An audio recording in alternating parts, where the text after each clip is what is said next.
9 News Plus weather, sponsored by Carrier Colorado. The future of home comfort is here. Hey, happy Monday. Thanks so much for joining us here on 9 News Plus. I'm 9 News meteorologist Chris Bianchi. The detailed look at your Colorado weather forecast, and for today does look like we'll be looking at temperatures that'll be back up near 90 degrees for the first time perhaps this year officially in Denver. You may get to 90 degrees or above. It stays dry. I know last week we had all kinds of just wild weather, trust me. I know that it was a little bit busy last Wednesday and Thursday in particular, but today, tomorrow, and Wednesday looking pretty calm for us statewide.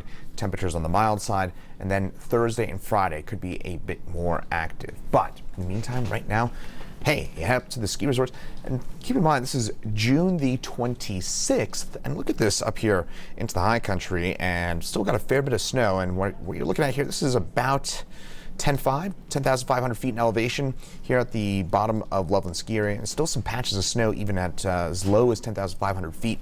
And you look up to those mountains there that I believe are between about 12 and 13,000 feet above the Eisenhower and Johnson tunnels. And there is plenty of snow up that way. In fact, I can tell you firsthand, I was up in the mountains this weekend, and you get down to 9,000, 10,000 feet, and it's still patchy snow in places like Vail Pass, as well as into the Maroon Bells. Now, you look out at Lookout Mountain. This is the view looking off towards South and North Table Mountains, and Golden, of course, there in the near ground, and it's just looking lush and green thanks to all that recent rainfall that we've had. But then things finally changing a little bit. For today, tomorrow, and through Wednesday, it's hot and dry with our first 90-degree temperature of the year, very likely for either today or tomorrow. Storms return for us on Thursday, though, with a cold front that'll approach from the north and the west.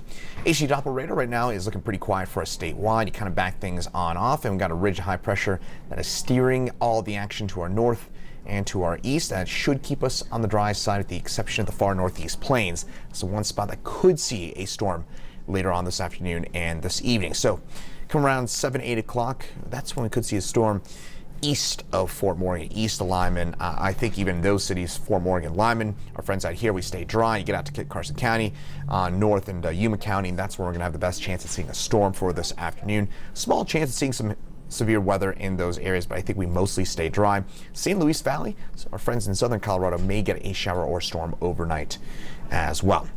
Now, the severe weather risk is much lower compared to what it's been in previous days. Baca County, eastern Los Alamos counties, as well as Logan, Sedgwick, and Phillips counties of the northeastern plains. That's where you have the best chance of seeing a severe storm for today, but even here, that threat is much more limited compared to what we had last week. Still, some of those storms possible after 3 p.m. for today in the far northeast plains, but high temperatures today around 90 degrees. And for us statewide, what we're looking at, temperatures in the low 90s for us. Average high for today, 85, so we're going to be well above that.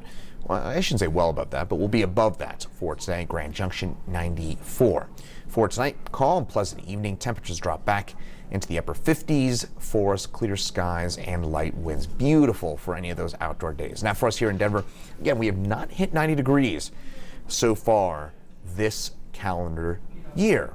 That is unusually late. Our average, long-term average, first 90-plus day is on June the 10th. The shorter-term average between 1990 and 2020, that average is actually June the 6th. So normally by now we've hit 90 degrees a few times. In fact, for a little bit of context, at this point last year we'd already hit 90 degrees 11 times. So it's pretty unusual we haven't hit 90 yet.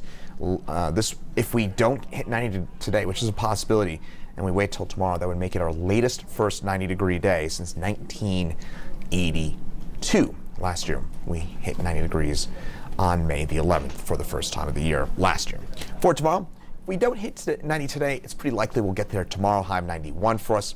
Winds turning a bit breezier for us. That could increase the fire danger in a few spots into the high country. We've had so much rain here on the eastern plains that I'm not worried about fire danger for us for tomorrow, really any time the next few days. But we do have some showers and storms that try and push the way into the far eastern plains for tomorrow afternoon as well. Probably not seeing a ton of coverage, 1 or 2 isolated storms. And for tomorrow, it looks like maybe a bit more of a coverage in the far northeastern plains. That's where we have the highest chance of seeing a stronger shower or storm. But overall, our pattern, this ridge of high pressure building on it, and that means that it's going to be tough for any showers or storms to develop. in this pattern, and that pattern lasts through Wednesday. It's not until Thursday or Friday we see those showers and storms return for us, and that's going to be with a cold front that approaches from the north and west, and that'll keep us a bit unsettled and cool for Friday and perhaps Saturday and Sunday as well. Temperatures rebound back into the 80s for next week. But how about this for us here in Denver? It is our fourth wettest start to a calendar year on record, our wettest start to a year since 1967 for us here in Denver. 13.5+ inches worth of rainfall. And for a bit of context, our full year average for rainfall and total precipitation, what I just showed you, we're at 13.67 right now here in Denver. Full year average, and December the 31st.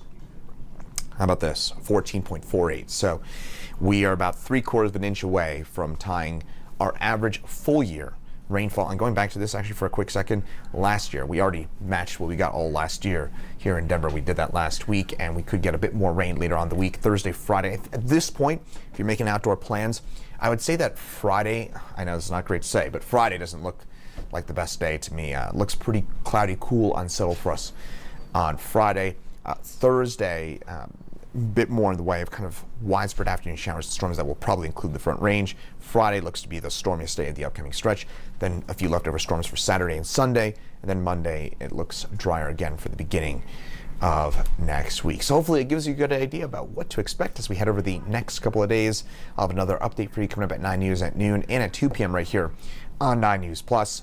And then, of course, for us later on into the evening, we'll have Chief Meteorologist Kathy Sabin in at 4 and 5, and Meteorologist Danielle Grant in at 6, 9, 10 on the 9 News family of networks. Once again, I'm 9 News Meteorologist Chris Bianchi. Thanks for joining us here on 9 News Plus, and have a great rest of your Monday.